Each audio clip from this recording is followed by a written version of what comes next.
मंत्री इस वक्त पोंगल पर संबोधन दे रहे हैं, आइए सुनते हैं।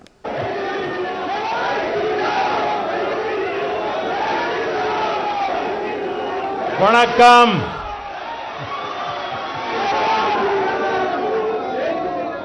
आप सभी को पोंगल के पर्व की अनेक अनेक शुभकामनाएं।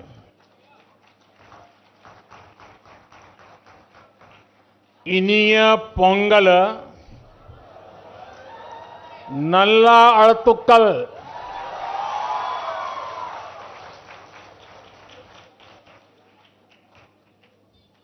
पोंगल के पवित्र दिन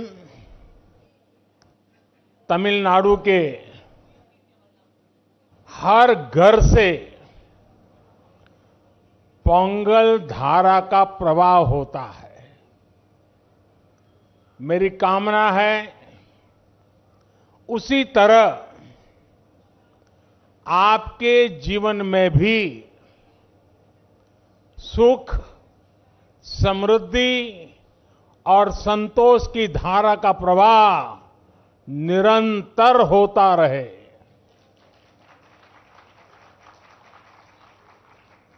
कल ही देश ने लोहड़ी का पर्व धूमधाम से मनाया है। कुछ लोग आज मकर संक्रमण उत्तरायण मना रहे हैं, कुछ लोग शायद कल मनाएंगे। माघ बिहू भी बस आने ही वाला है। मैं इन सभी पर्वों की सभी देशवासियों को बहुत बहुत बधाई देता हूं, शुभकामनाएं देता हूं। साथियों, यहां मुझे मेरे कई परिचित चेहरे नजर आ रहे हैं। पिछले साल भी हम सब तमिल पुथांडु के अवसर पर यहां मिल चुके हैं। मैं मुरुगन जी को धन्यवाद देता हूं कि उन्होंने मुझे इस अद्भुत आयोजन का हिस्सा बनने का अवसर दिया। ये ऐसा है जैसे मैं अपने परिवार और दोस्तों के साथ कोई उत्सव मना रहा हूं। साथियों, संत तिरुवल्लुवर ने कहा है, तल्ला विळयुळुम तक्कारुम ताळिवल्ला चेवरुम सेवर्द नाडु, यानी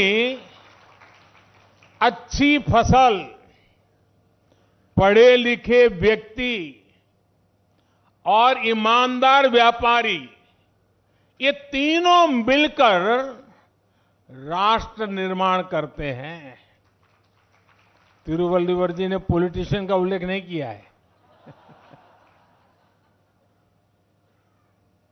ये हम सबको संदेश है।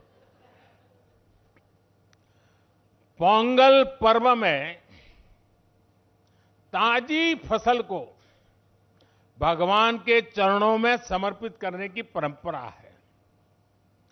इस पूरी उत्सव परंपरा के केंद्र में हमारे अन्नदाता, हमारे किसान है। और वैसे भी भारत का हर त्योहार किसी न किसी रूप में गांव से, किसानी से, फसल से जुड़ा हुआ होता है। मुझे याद है पिछली बार हमने इस बारे में भी चर्चा की थी कि कैसे हमारे मिलेट्स या श्री अन्न तमिल संस्कृति से जुड़े हुए हैं। मुझे खुशी है कि सुपर फूड को लेकर देश में और दुनिया में एक नई जागृति आई है। हमारे बहुत सारे नौजवान मिलेट्स, श्री अन्न को लेकर नए स्टार्टअप शुरू कर रहे हैं और ये स्टार्टअप्स आज बहुत पॉपुलर हो रहे हैं। श्री अन्न के उत्पादन से हमारे देश के 3 करोड़ से अधिक छोटे किसान जुड़े हुए हैं।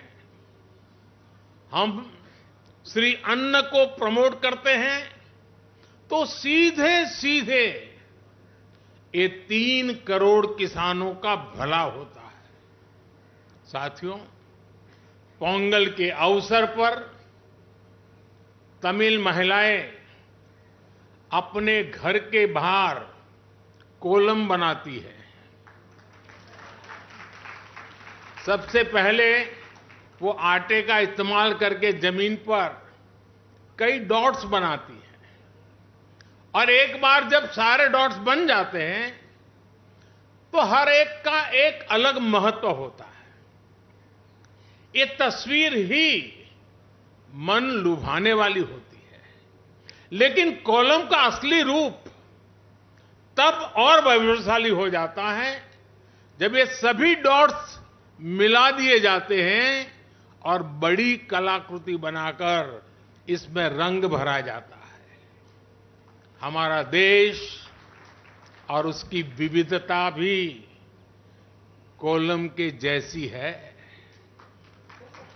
जब देश का कोना कोना एक दूसरे से भावात्मक रूप से जुड़ता है तो हमारी शक्ति एक अलग रूप दिखाती है।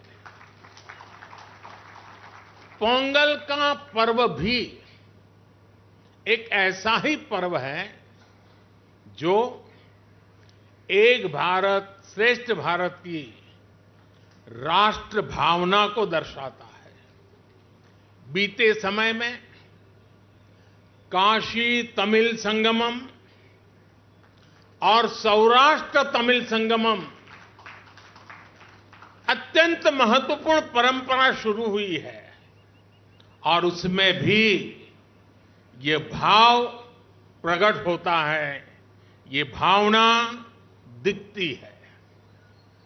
इन सभी आयोजनों में बहुत बड़ी संख्या में हमारे तमिल भाई बहन उत्साह से हिस्सा लेते हैं।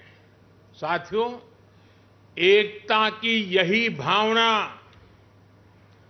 2047 तक विकसित भारत के निर्माण की सबसे बड़ी शक्ति है, सबसे बड़ी पूंजी है। आपको याद होगा, लाल किले से मैंने जिस पंच प्राण का आह्वान किया है उसका प्रमुख तत्व देश की एकता को ऊर्जा देना है, देश की एकता को मजबूत करना है। पोंगल के इस पावन पर्व पर हमें देश की एकता को सशक्त करने का संकल्प दोहराना है। साथियों, आज यहां मुझे बताया गया बहुत से कलाकार और जाने माने कलाकार, गणमान्य कलाकार अपनी प्रस्तुति के लिए तैयार है। आप सब भी इंतजार करते होंगे, मैं भी इंतजार करता हूं। ये सभी कलाकार राजधानी दिल्ली में तमिलनाडु को जीवंत बनाने वाले हैं।